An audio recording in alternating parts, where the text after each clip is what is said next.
Subsoil Show daily podcast by and for you. Hey everyone, and welcome back. Today we're going to be taking a deep dive into the world of BRICS. Okay. And how they're approaching this really interesting thing called subsoil use. Like, You know, we had a listener write in who was really curious about this, especially after hearing about a recent forum that the BRICS nations held. I see. And honestly, I got to admit, even I was surprised by, how much there is to unpack here. Yeah, it's one of those things that can be easily overlooked. Right. But, I mean, think about it. Subsoil resources are really the foundation of, Yeah, the modern world. Exactly. Yeah, for sure. So to kind of guide our deep dive today, Okay. we're going to be looking at a report from the BRICS joint website about this forum and competition that was held at St. Petersburg Mining University just last month. Wow. And get this, it wasn't like your typical academic gathering, They actually had an Olympic-style competition as part of the event. Oh, wow. That's really interesting. It's a pretty innovative approach, right? Yeah, especially when you start to think about how this event, connects to this bigger picture of international relations and how we manage our resources around the world. For sure. For sure. Okay, so before we get into all the, nitty-gritty details, let's just do a super quick recap. For anyone who may not be totally familiar, BRICS stands for Do it. Brazil, Russia, India, China, and South Africa. Yep. And basically it's this block of emerging economies, and they're really starting to make their presence known on the global stage, right? Yeah, and, this forum, I think, is a really great example of how these nations are coming together to try to tackle, some of these major challenges facing our world, especially when it comes to, managing resources. Right. And so this forum at St. Petersburg Mining University was specifically focused on current problems with subsoil use. I see. And they had a really impressive turnout. Over 800 attendees from 42 different countries. So we're talking representatives from all the BRICS nations, of course, and a big contingent from the African continent as well. Now, that's a significant turnout. Yeah. It seems like, this topic is really gaining some traction. For sure. So I'm curious, what were some of the specific current problems that they were tackling? I mean, subsoil use sounds kind of broad, right? Right. Well, one of the key themes that really stood out to me was this idea of how to balance the increasing global demand for resources with, the need for sustainable and equitable extraction practices. Okay, that makes sense. So you're talking about things like minimizing environmental damage, ensuring fair labor practices, and making sure that the communities where these resources are actually extracted benefit as well. Yes, and within that, I mean, there's so many layers of complexity. Right. Things like how do you create regulations that actually protect both the environment and the economic interests of these different nations? Yeah. How do you make sure that knowledge and technology are being shared across borders so that everyone can benefit from these resources? I mean, these are just some of the big questions that they were wrestling with. Yeah, wow. It's starting to make a lot more sense to me now why this forum attracted such a large and diverse crowd. Yeah. It's about way more than just, digging stuff out of the ground. The whole web of interconnected challenges. Right. And so I think it's really interesting how they tried to bring in these fresh perspectives through this Olympic-style competition for young researchers. Oh, yeah. I read about that. Yeah. So they had different categories, right? Focused on different aspects of subsoil use. Right. And they had 5 winners in each of those categories. Yeah. I have to admit, when I first read about that, I was like, yeah. How do you even have an Olympic-style event for something like subsoil use? Right. It sounds kind of strange at first. Yeah. But when you really think about it, yeah, it's actually a really smart way to get young people engaged and to really encourage them to come up with new and innovative solutions. Yeah, to think outside the box, right? Exactly. And from what I read in the report, it seemed like it really did energize the participants. Yeah. There's a real sense of excitement and optimism about all the innovative ideas. That's so cool. Yeah. So we've got this, impressive group of experts from all over the world, all coming together to tackle these crucial issues of subsoil use. And then on top of that, they have this really unique competition to bring in these fresh perspectives and foster innovation. Yeah, BRICS is definitely approaching this whole thing differently. I know, it's really interesting. And it seems like, they're not just, trying to show off their own expertise. Right. They're really committed to finding solutions that actually benefit everybody. Yeah, I mean, right? One of the most significant outcomes of the forum was a formal declaration of intent that all of the participants signed. Basically, they're pledging to continue this dialogue and collaboration on these critical issues within the mineral resource sector. Okay, so it wasn't just a bunch of people talking. Right. They actually made some concrete commitments to move forward on this. Exactly. And these commitments really get to the heart of, why this forum matters, not just for BRICS nations themselves, but for the entire world. All right, I'm hooked. Tell me, what did they actually pledge to do? So there are two key points in the declaration that I think are particularly relevant. All right. First, they committed to developing common approaches to state regulation. State regulation of subsoil use. Can you break that down for me a bit? Sure. So as it stands right now, each country has its own set of laws and regulations governing how subsoil resources are extracted, used, and managed. And you can imagine how that could create a lot of complexities. Yeah. Especially when we're talking about... if different countries have different rules, that's going to make things really complicated for companies that are trying to, operate across borders. Exactly. So what BRICS is aiming for is a more harmonized approach, where there's greater consistency in the regulations across all of their nations. This could really streamline a lot of the processes involved, make investment more attractive, and potentially even reduce the risk of conflict over these resources. Wow. That's a pretty ambitious goal, considering how diverse these nations are. Right. It seems like they're really serious about working together on this. Yeah. And the second key point in the declaration further reinforces that commitment. They're also pledging to improve higher education in engineering and technical fields within BRICS countries, and specifically focusing on expertise related to subsoil use. So it's not just about changing the rules. It's about building this next generation of experts who can lead the way in responsible resource management. It's all connected. It is. And that's where I think things get really interesting. This focus on education really highlights the long-term vision of these BRICS nations. They're thinking ahead. Yeah, they're not just focused on the challenges of today. They're investing in the future.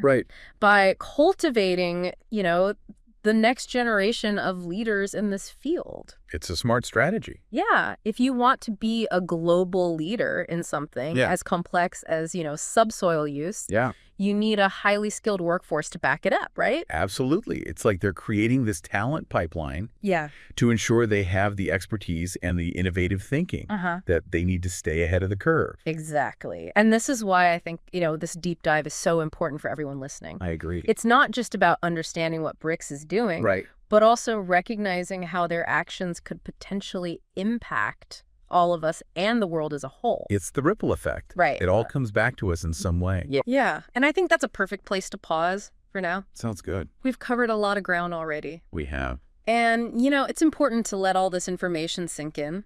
Take a breather. Yeah, we'll pick up right where we left off in the next part. Looking forward to it. Awesome. See you then. Welcome back, everyone. It's great to be continuing our deep dive into BRICS and their approach to subsoil use. Definitely. We were talking about their commitment to developing these common regulatory approaches and, investing in education for future experts. I think both of those commitments really point to a larger trend that we're seeing with these BRICS nations. They're not just, passively responding to global challenges. They're actively trying to shape a new world order where they have a much more prominent voice. That's where things start to get really interesting for me. It's not just about what these actions mean for BRICS, It's about what it means for the rest of the world as well. Absolutely.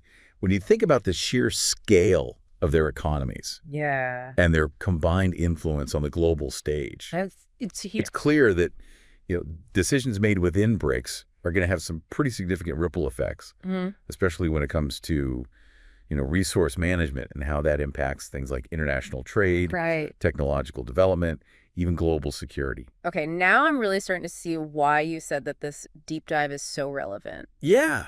This isn't just some like abstract geopolitical game, playing out somewhere far away. Right. It's about things that could actually have a direct impact on, my life. Exactly. And the future we're all headed towards. It's about your smartphone. It's about the roads you drive on. Wow. It's about, the infrastructure that supports our cities. Yeah, take, for example, this whole idea in their declaration about harmonizing state regulation of subsoil use. Right. It's not just about simplifying paperwork for big corporations. It has the potential to create a more level playing field. Okay. For, everyone who's involved in, resource extraction from the companies themselves to the local communities where those resources are actually found. So it's not just about, economic efficiency. It's also about fairness and equity. Precisely. Right. And, this ties into this broader conversation about sustainable development. Right. I mean, if BRICS nations can successfully implement these common regulatory approaches, it could set a new global standard for responsible resource management. Okay. One that prioritizes both environmental protection and social well-being. That would be a huge shift, though. It would be a huge shift. Yeah, wouldn't there be pushback from countries outside of BRICS? I mean, potentially. Would some nations see this as BRICS trying to, impose their own agenda? It's possible. On the rest of the world? And that's something, we need to watch closely as all of this, unfolds. Yeah. But it's also important to remember that BRICS is not this, monolithic block. Okay. Each nation has its own unique interests and priorities, and there will undoubtedly be disagreements and compromises along the way. So it's not as simple as saying, BRICS is going to take over the world. Right. And, dictate how everyone manages their resources. Not at all. It's a much more nuanced and complex process. Yeah. Involving lots of negotiation, collaboration, strategic maneuvering. But the key point is that BRICS is actively asserting itself. They're stepping onto the global stage and saying, look at us, we're here. Yeah. And their actions are going to have a significant impact on, the future of resource management, whether other nations like it or not. I'm starting to grasp the scale of what's happening here. Yeah. But I still have a question about this whole New World Order idea. Okay. It sounds a little bit, I don't know, dramatic. Is BRICS really trying to overturn?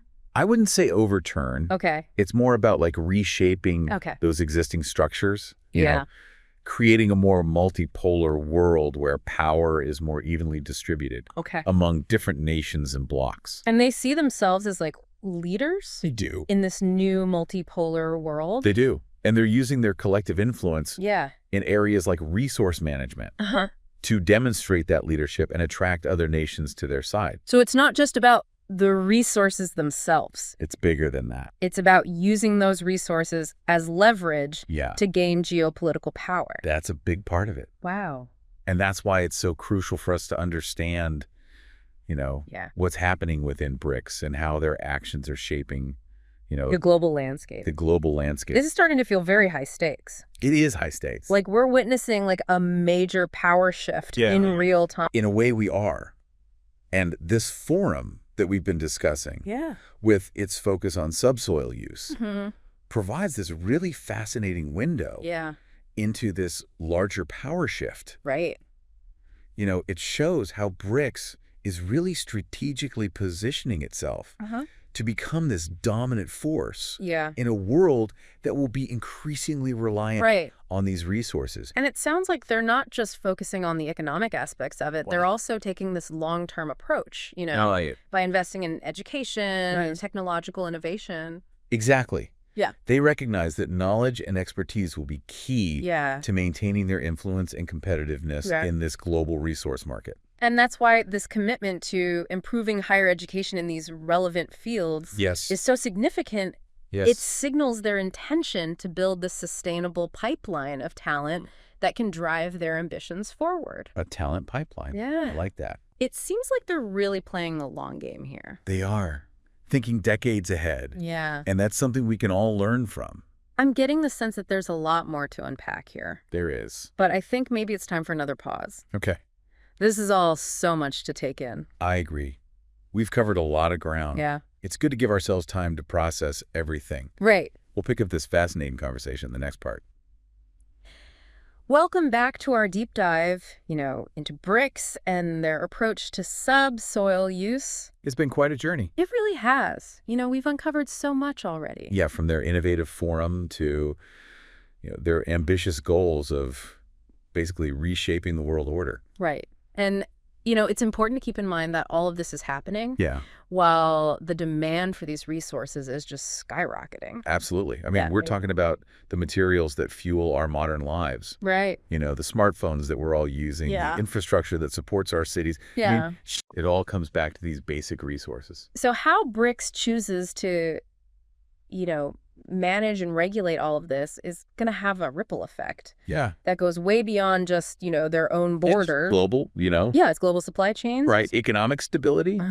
Even the future of technological innovation. Exactly. And that's why I find their commitment to harmonizing state regulation of subsoil use so fascinating. I mean, if they can actually create a more consistent and transparent regulatory framework across their nations, it could have a major impact on how these resources are extracted and traded globally. It almost sounds like they're trying to create like a BRICS standard for responsible resource management. I think that's a good way to put it. Yeah. And it could even, rival or surpass existing international norms. And again, that speaks to their ambition to not just be players in the existing system, but to actually reshape the rules of the game. Okay, so let's say they actually pull this off. Yeah. What are the practical implications, for someone like me, someone who's not directly involved in, the mining industry or international trade?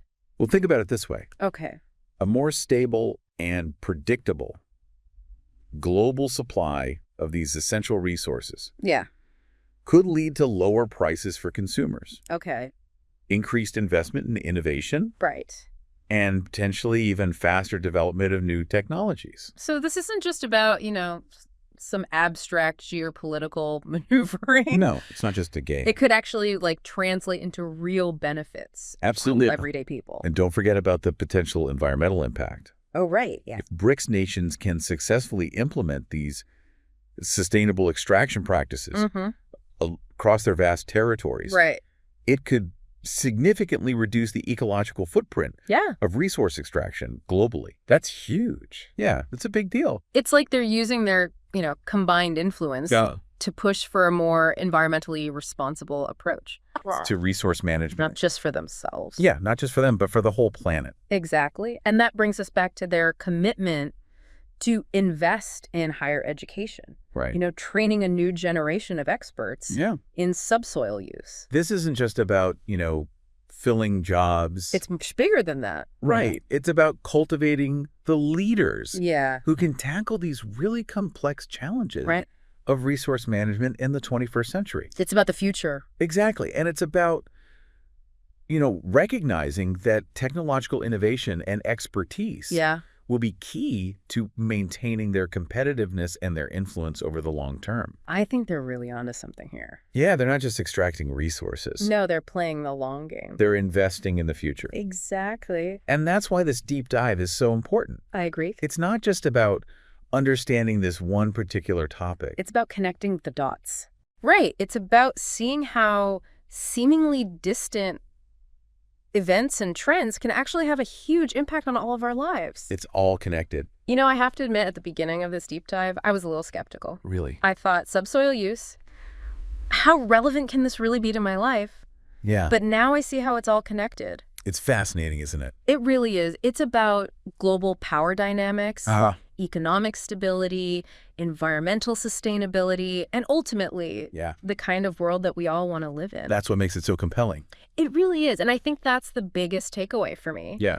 The choices made by these BRICS nations, how they manage these resources, the partnerships that they build, the technologies that they develop, all of these things will play a role in shaping the world of tomorrow. And that's why we need to pay attention. We do. It's not just about, observing this from a distance. Right. It's about engaging with these issues, understanding the potential consequences and maybe even finding ways to contribute to a more positive outcome. I think that's a perfect note to end on. It is. I want to encourage all of our listeners to continue exploring these questions, stay informed, and engage with the complex issues that are shaping our world. It's an exciting time to be alive. It really is. Thanks for joining us on this deep dive, and until next time.